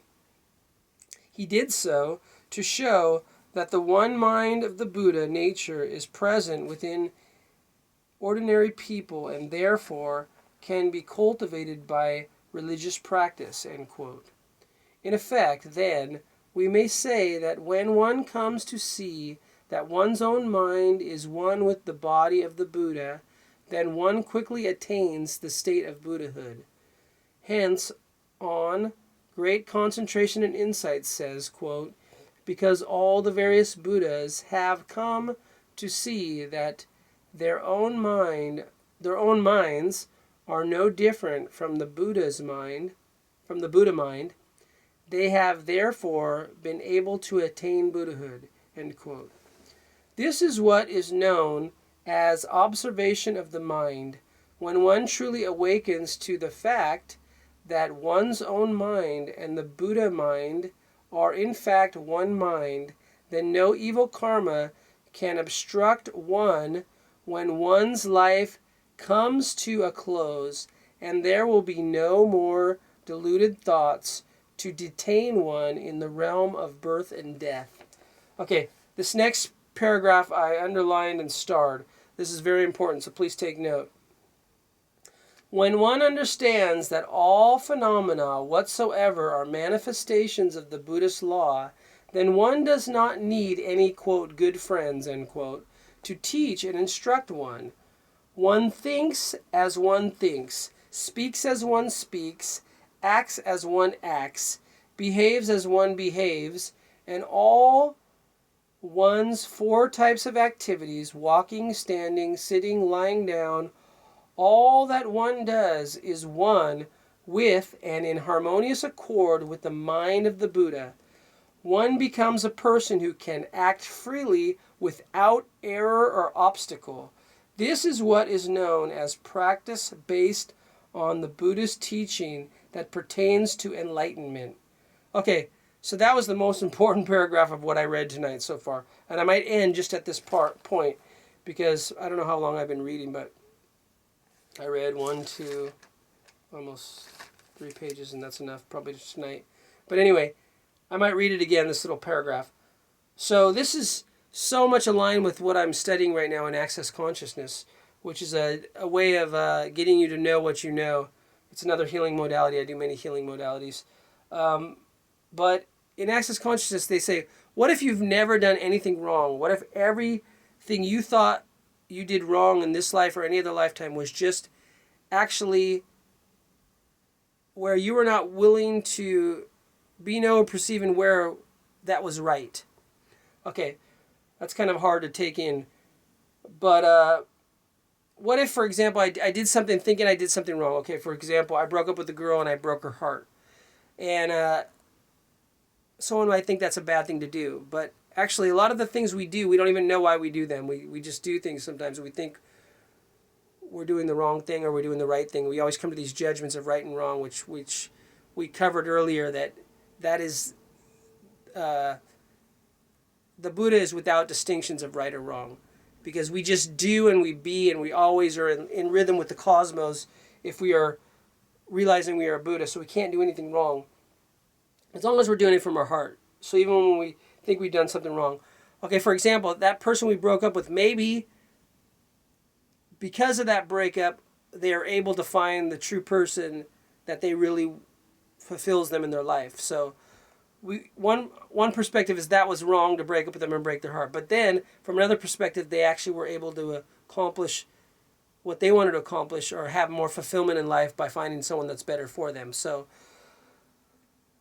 this is basically saying that if we're in rhythm with the cosmos, which we are if we realize we're a Buddha from time without beginning, which is this is what we're saying, there's really nothing you can do wrong. Everything you do, everything you say, everything. That's why I was saying earlier, I sat here in my robe reading the Gosha, because people in Japan have all these judgments about what's right and wrong about doing everything. And I have no judgments. I'm completely free of judgments. So I can sit here naked and doing it, but of course I might get arrested because you can't put yourself naked on YouTube. But once I get people past the idea that nakedness is wrong, I might be able to do that. But anyway, everyone has a little bit of a human revolution to do to get to that point. Should I go on? Yeah, I'm getting to go on here. Anyway, should I read that again? No. Okay, I'm doing muscle testing. I'll tell you, you can watch my other videos to see why I do muscle testing. Anyways, I'm going with the feel of what my energy's telling me to do. Okay, so if one should discard this freely exercised practice and instead allow one's mind to dwell in the state of distorted thinking marked by ignorance and delusion, thoughts without substance, turning one's back on the teaching and instruction handed down from the Buddhas of the three existences, then, for all time, one will merely move from darkness into darkness, always, alas, alas, at variance with the law of the Buddha. Okay, I'm going to take a little drink here because I'm getting a little hoarse. I got a yogi tea, bedtime tea, and so I'm going to go to sleep early tonight, and I'm going to sing 3 weddings tomorrow. My body says to drink that tonight. I muscle test everything I do. I don't drink it all the time, though. My body wanted it tonight. Okay, I'm going to go a little longer. But now, if one will only cast aside such thinking, correct one's outlook, and return to a state of enlightenment, then one will realize that the attainment of Buddhahood is the attainment of Buddhahood in one's present form is to be found nowhere outside one's own body. So it's all inside. That's so many of my songs on my last CD and my future CD talk about that. The mirror that is one's own mind is none other than the same mirror that is the mirror of the Buddha's mind. But we are looking at the back side of the mirror, and therefore we cannot see the truth or principle that underlies our nature, and so we are said to be in the state of ignorance. The thus come one, however, looks at the front side of the mirror and can see and understand the principle underlying our nature. For this reason, enlightenment and ignorance may be said to constitute a single entity. So same with good and bad. It's all the same. It's just 2 sides of the same coin. So enlightenment and ignorance is all just 2 sides of the same coin. It's a matter of looking at the mirror or looking at the back side of the mirror. If you're looking at the back side of the mirror, you don't see anything, so you're ignorant. You're thinking, oh, you're a pathetic, ignorant person, and you are not an infinite being. You look at the actual mirror, which looks inside of you, and you go, wow, I'm an infinite being. I'm a Buddha from time without beginning.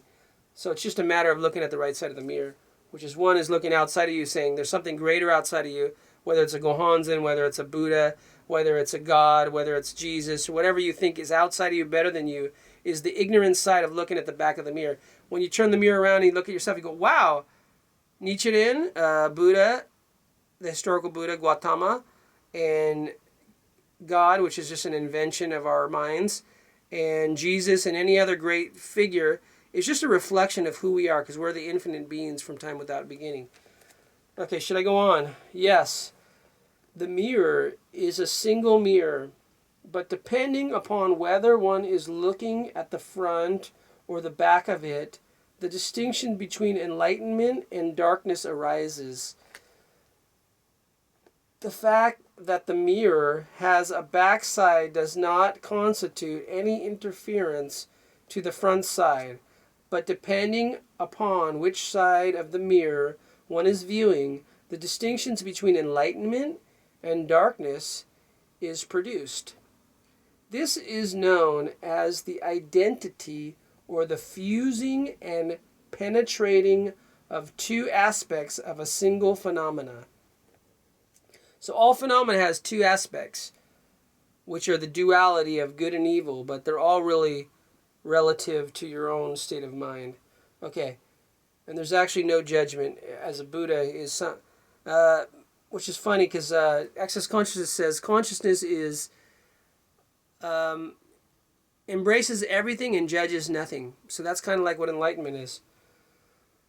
The doctrines intended for the instruction and conversion of others are comparable to the backside of the mirror, while the observation of the mind that marks the teaching that pertains to the Buddha's enlightenment is comparable to the front side of the mirror. But the mirror representative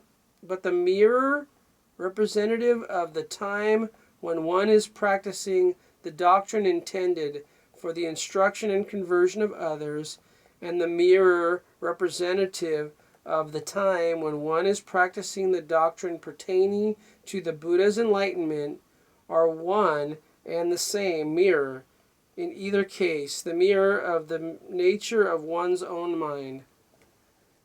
If we apply the mirror analogy to the process of attainment of Buddhahood in one's present form, then looking at the front of the mirror is comparable to attaining Buddhahood, while looking at the back of the mirror is comparable to being an ordinary living being.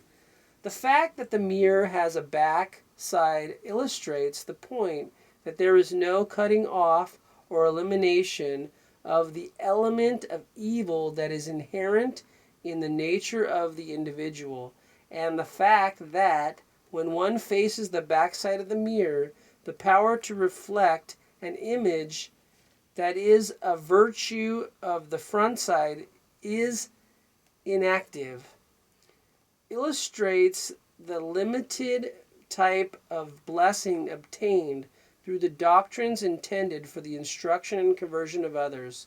That is, at such a time, the Buddha nature inherent in living beings is not in the manifest state. The teaching pertaining to the Buddha's enlightenment and those intended for the instruction and conversion of others produce very different results because of the difference in power and function. The first volume of Profound Meaning states, quote, when Prince Siddhartha, this is the historical Buddha, stretched the bow of the king, his grandfather, to its full extent, this was an example of power or strength. But when the arrow he discharged pierced 7 iron drums, went through one of the iron encircling mountains, dug a hole in the earth, and reached as far as the circle of water, this was an example of function or activity. End quote. This illustrates the power and function of the teaching pertaining to the Buddha's enlightenment. Okay, I'm going to end here because this is getting kind of long and it's kind of repeating itself over and over. So basically what it's saying is the last 8 years of teachings of the Buddha's lifetime, which is the Lotus Sutra, and the Nirvana Sutra, which is kind of like a rehashing what the Lotus Sutra said and predicting his death, is the only sutra which pertains to the enlightenment of the Buddha. From his perspective of enlightenment, it's the only teaching actually he rose from samadhi or meditation and addressed Shariputra or the other people listening without them asking any questions. In all the previous sutra, they asked questions, and then he addressed them. This is the only time he arose from meditation and addressed them without them asking any questions, because he was finally ready to teach them the true teaching. All the other teachings were expedient means to get them to the point where in the last 8 years of his life he would teach them finally the truth, which is that they are all Buddhas from time without beginning. They've never not been Buddhas. All the 40-something years before that he was teaching was to slowly get him to that point. And he was teaching this idea of nirvana, which is extinguishing your life force, which was just an expedient means, because you can never extinguish your life force. You're going to keep going through this cycle of birth and death. And you never really die. You just go through this as like waking and sleeping. It's an infinite cycle. You can never die. And there's no end to life. There's no beginning to life. Everything's just infinity over and over again. And once you realize that, once you realize you're a Buddha from time without beginning, all your problems are resolved, because all your problems are just a dream. Okay, we'll talk more about that next time. So thank you guys. I'm going to go to bed. It's almost 12 o'clock in Japan, and I got to get up early and do some singing. So peace out. See you next time. Subscribe to my channel. Tell other people about it. There's 5 or 6 different playlists you can do. There's one about healing. I have all different videos just healing. There's a whole playlist of Buddhist teachings. There's a whole playlist of my original songs. There's a whole playlist of cover songs I do. There's a whole smaller playlist of my daughter's stuff. Also another playlist, so I don't know how many we have. I'm not counting. That's about 6 now. A playlist of my cooking, which I did a few of those. I'm going to do more if people want that. But anyway, tell me what you like. I just put up a new playlist, which is all my interviews on TV and radio. Of course, they're in Japanese, so sorry if you don't understand Japanese. I don't either. Okay, peace out. See you guys later. I love you all. I'm going to get really close so I can push off the button. Yow! Okay, my friends. I haven't done this in a while, but I think it's my 9th installment. And the reason I'm doing it now with this light spotlight right on me is because I thought I saw a mosquito in my room before I started getting ready for bed. And it's already almost 1 o'clock. I've been looking all over for it. And I never had a mosquito in my room, but I hate mosquitoes. And I don't think a Buddha should kill anything, but man, if a mosquito's going to bite me all night, if I left it out, it's too hot in the summer to wear blankets, so I'd get bitten all over my body. But I turned down to 1 light and I can't find the mosquito. So anyway, I think if I get to 1 light right here next to my body, it'll come to me if it's really in here. Maybe I was hallucinating, I don't know. But the other day I got bit by a mosquito twice, and it drove me crazy, itching myself. So, anyway, we're on, I think, number 9. So, I'm getting ready for bed, and already 1 o'clock. I'll read a little bit here just to see if I can find a mosquito. Okay. So, we left off at the power and function of the various expedient teachings are paltry and weak in a way that is comparable to the bow and arrow of an ordinary person. This is because, though those who have in the past received from the Buddha the 2 types of wisdom associated with the teachings inherited for the instruction and conversion of others, their understanding of principle is not complete. The faith engendered in them is not deep in nature, and their doubts have not yet been fully dispelled. And my eyes with that light in my face, can't even see. But I'm trying to find a mosquito, so I gotta put the high beams on me. It'll come. Okay, this applies to the teaching intended for the instruction and conversion of others. Okay, but now when one forms a relationship with the Lotus Sutra, one receives the 2 types of wisdom associated with the teachings pertaining to the Buddha's enlightenment. Experiences to the full. It's not making any sense. Experiences to the full the realm. Experiences to the full the realm of Buddhahood calls up faith in the essential nature of phenomena, broadens the way of the perfect and wonderful teaching, cuts off all fundamental delusion, and frees oneself from transgression marked by change and advance.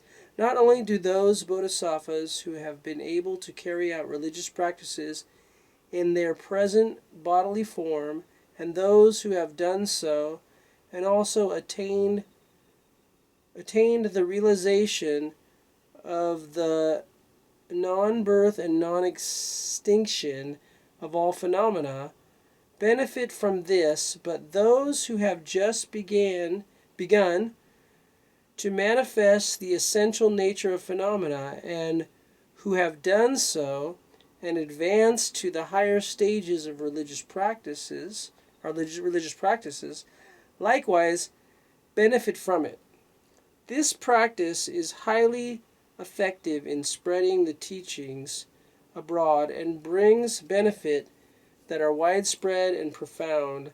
Such is the power and function of this, the Lotus Sutra. These are all quotes.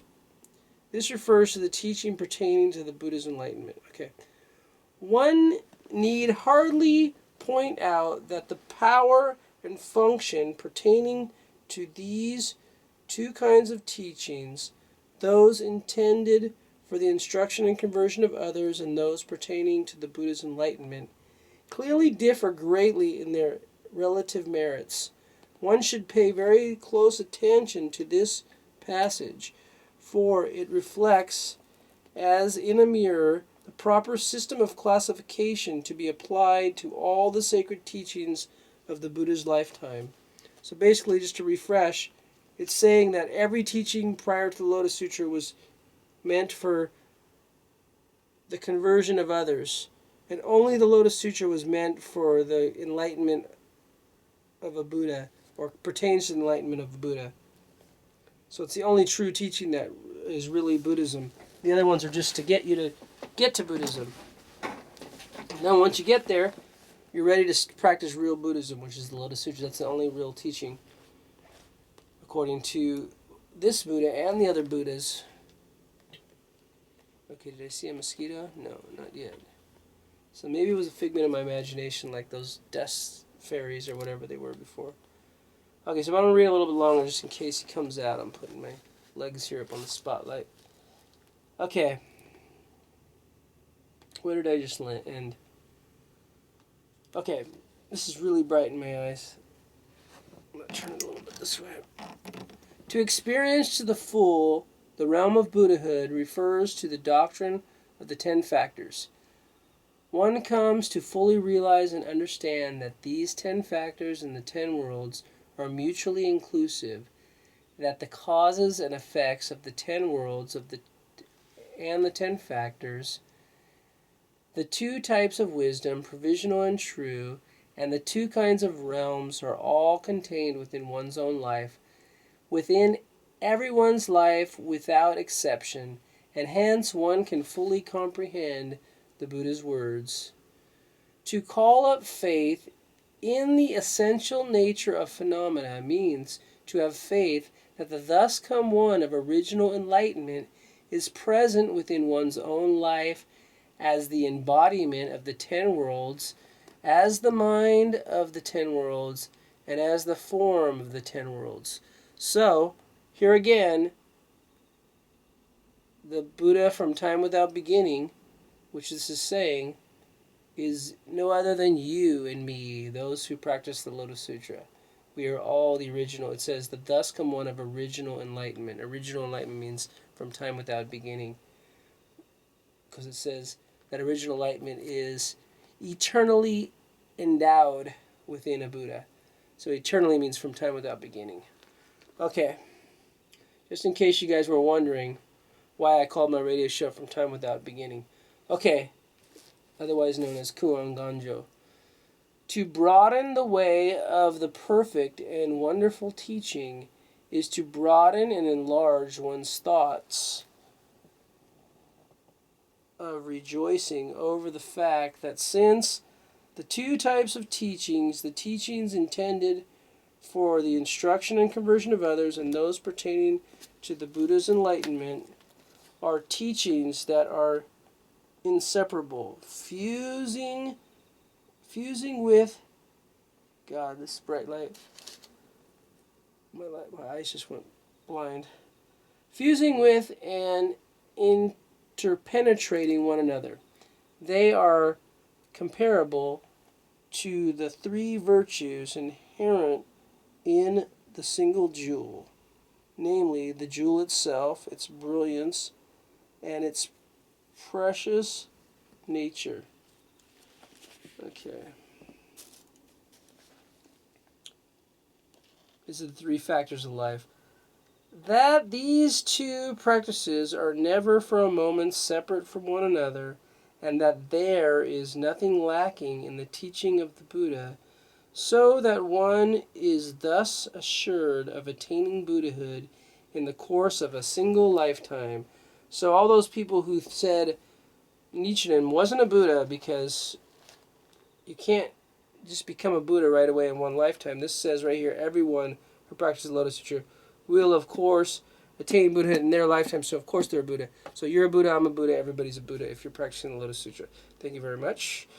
Okay, to cut off all fundamental delusion means to open one's eyes that have from instant to instant been in the sleep of ignorance, and to return to the awakening of original enlightenment, so that both the suffering of birth and death and nirvana become like yesterday's dreams, not a trace of them remaining.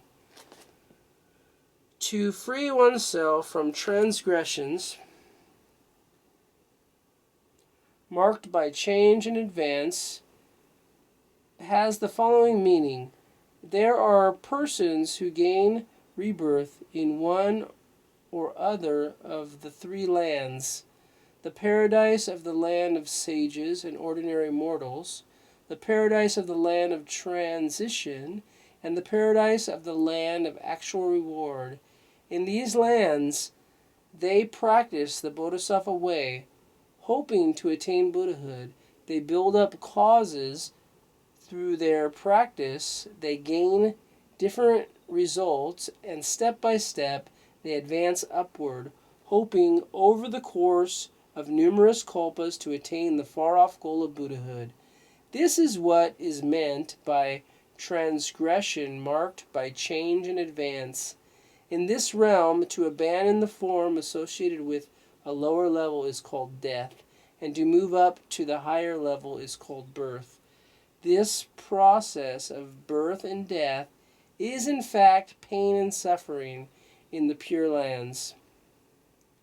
But now, if we who are ordinary mortals in this land of defilement practice the Lotus Sutra, then because of the mutual possession of the 10 worlds and the equality of all in the phenomenal realm, we will be able to free ourselves from the necessity of transmigration marked by change and advance, through which bodhisattvas in the Pure Land advance towards the far-off goal of Buddhahood.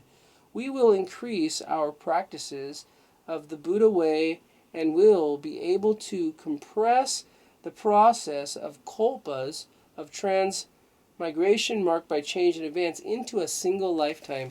So all the other teachings talk about many, many lifetimes to get to become a Buddha. But this one here is talking about in this lifetime alone, you are absolutely a Buddha. And you are a Buddha right now, whether you come to realize it or not, because it's just a matter of waking or sleeping. So a Buddha is just someone who's awake.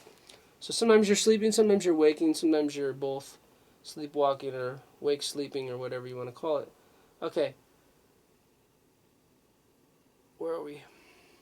We will increase our practices of the Buddha way and will be able to compress the process of kalpas, of transmigration, marked by change and advance into a single lifetime. So we get it all done in this lifetime. And thus attain Buddhahood.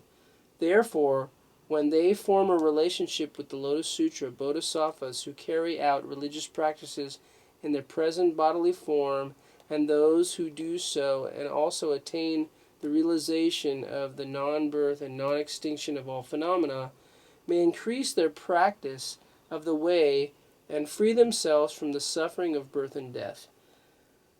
Bodhisattvas who have just begun to manifest the essential nature of phenomena refer to those who have cast off their bodily form and are dwelling in the land of actual reward. Bodhisattvas who have advanced to the higher stages of religious practice refer to those who have reached the stage of near perfect enlightenment. The theoretical teaching of the Lotus Sutra can benefit bodhisattvas who have been able to carry out religious practice in their bodily form, and those who have done so and have also attained the realization of the non-birth and non-extinction of all phenomena.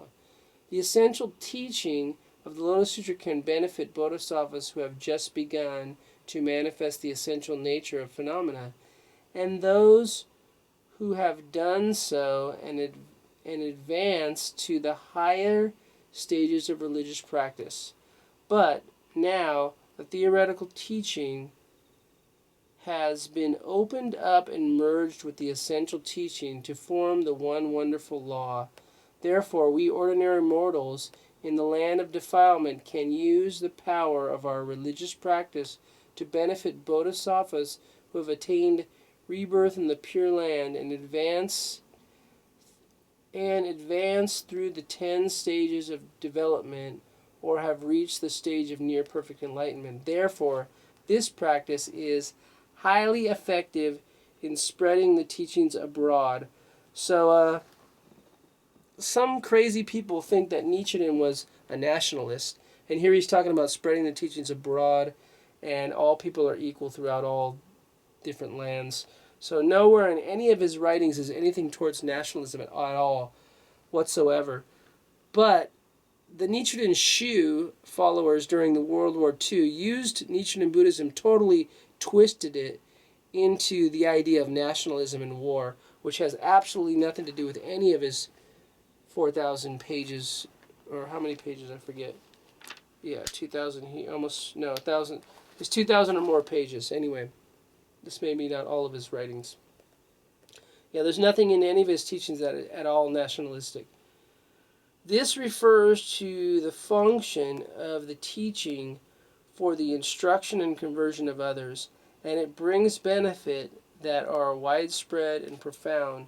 This refers to the function of the teaching pertaining to the Buddha's enlightenment. The person who practices the teaching of perfect and immediate enlightenment embodies the teaching for the instruction and conversion of others, and the teaching pertaining to the Buddha's enlightenment in each moment of life without lacking any of them.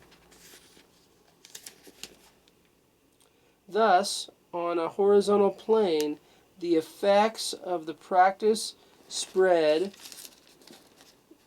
throughout the phenomenal realm of the 10 directions. Therefore, the effect of this practice are described as widespread, and on the vertical plane, these effects extend over the 3 existences of past, present, and future, teaching to the utmost depth of the essential nature of phenomena, and therefore they are described as profound. Such then are the power and function of the teaching pertaining to the Buddha's enlightenment set forth in this sutra, the Lotus. The sutra intended for the instruction and conversion of others do not include this teaching pertaining to the Buddha's enlightenment, and hence may be likened to the bird that cannot fly through the sky, because it has only one wing. Thus, no one has ever attained Buddhahood through these sutras. So every other sutra before the Lotus Sutra, no one ever attained Buddhism through the Buddhahood through those sutras, is what he's saying here. It also says that in the sutras. But now the Lotus Sutra has opened up and merged the 2 types of teachings, one for the instruction and conversion of others, and the other pertaining to the Buddha's enlightenment, so that it is lacking in nothing.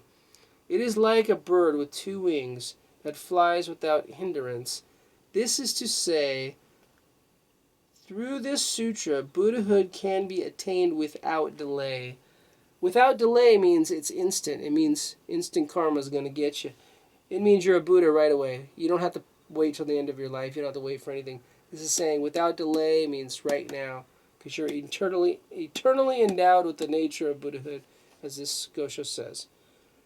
Okay, I still haven't seen a mosquito, so maybe I was hallucinating. I hope I was, because I don't want to go to bed and be eaten alive by mosquitoes. Okay. Never once have I seen one in my room because I have all the windows really well screened up, so there shouldn't be any mosquitoes in this room, but I thought I saw one. Okay, I'm going to end real soon. In the Medicine King chapter of the Lotus Sutra, 10 similes are employed to indicate how superior is the power and function of the teaching pertaining to the Buddha's enlightenment in comparison to the teaching intended for the instruction and conversion of others, which is all the pre-Lotus Sutra's teachings. The first of these likens the other sutras to the various rivers and streams, and the Lotus Sutra to the great ocean. This summarizes the meaning of the passage. For in truth, although the various waters that are the sutras concerned with instruction and conversion of others flow unceasingly day and night into the great ocean, that is the Lotus Sutra, the teaching pertaining to the Buddha's enlightenment, the ocean, never grows in size or diminishes. In this, it displays the wondrous nature of its function. But the various waters that are the other sutras cannot, even for an instant, encompass the great ocean of the Lotus Sutra. The relative superiority of the teachings pertaining to the Buddha's enlightenment as compared to the teachings for instruction and conversion of others is thus as indicated in this simile. This one simile may be taken as representative of the others in the series. These similes just mentioned are all expounded by the Buddha himself and are not mixed in with comments from others. If we correctly understand their meaning, then we will have before us a clear and unclouded mirror reflecting the true nature of the sacred teachings of the Buddha's lifetime. Who can read these passages of the sutra and its commentary and still remain in doubt and confusion? Only people who walked out on the Lotus Sutra, which are Ichantikas, are men of incorrigible disbeliefs, which are the people that love to post all the crap about the SGI because they're all walker-outers of the Lotus Sutra. This is the unanimous declaration handed down from the Buddhas of the three existences. This is no reason. The reason it was declaration by all the Buddhas from the three existences, they all came to the final treasure tower scene in the Lotus Sutra, and they all gave their tongues in the air to signify that this was definitely the only and all sutra that ever pertained to the Buddha's enlightenment. Okay, here we go again. This is the unanimous declaration handed down from the Buddhas of the three existences. There is no reason for others to intrude themselves in an effort to interpret its meaning. It represents the original intention for which the Buddhas of the three existences made their appearance in the world, the direct road by which all living beings may attain Buddhahood.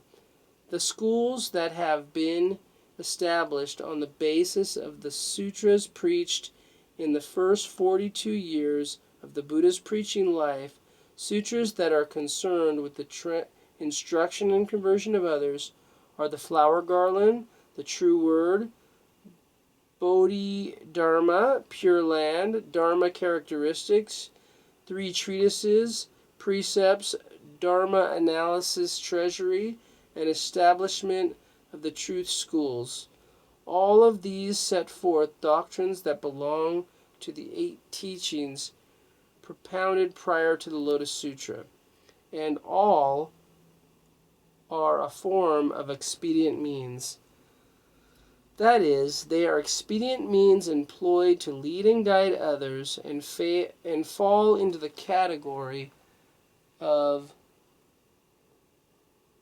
combining, excluding, corresponding, and including, which are the 4 categories of all the sutras.